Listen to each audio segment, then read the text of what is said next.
Here's an exercise I like to call hips out, and it helps us with our range of motion in a axis left to right. Why we do it? It's because it's really good for cornering and off-camber terrain where we need to counterbalance while the bike stays a little bit more upright. Some key points to successful rotation is that make sure your hips are on the other side of the saddle and your shoulders staying on top of the bars. Here's what it looks like when your hips are on the other side of the saddle, but your shoulders stay on top of the bars.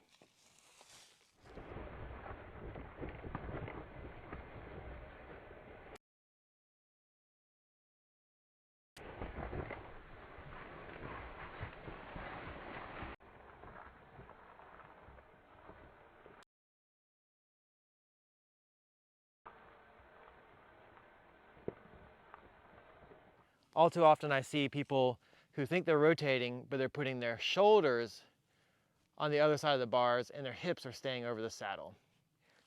Here's what it looks like when your shoulders are hanging out on the other side of the bars, but your hips are staying above the saddle.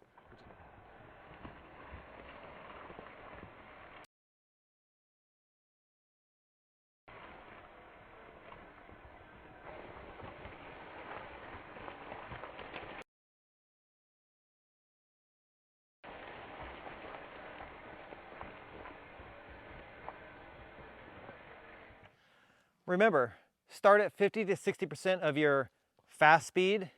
That way you can really explore your range of motion without falling into old habits. Also, choose terrain that is appropriate for you.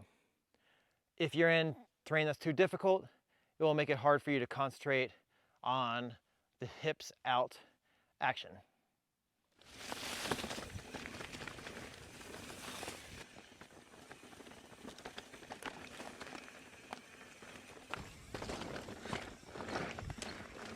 Here's a downhill off-camber corner with a bunch of roots.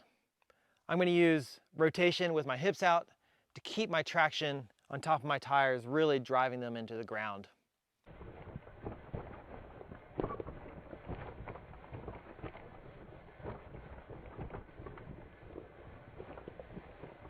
There's your hips out exercise.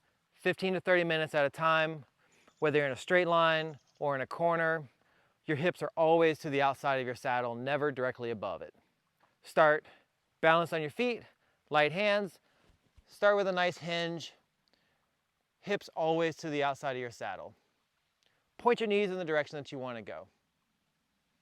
Okay?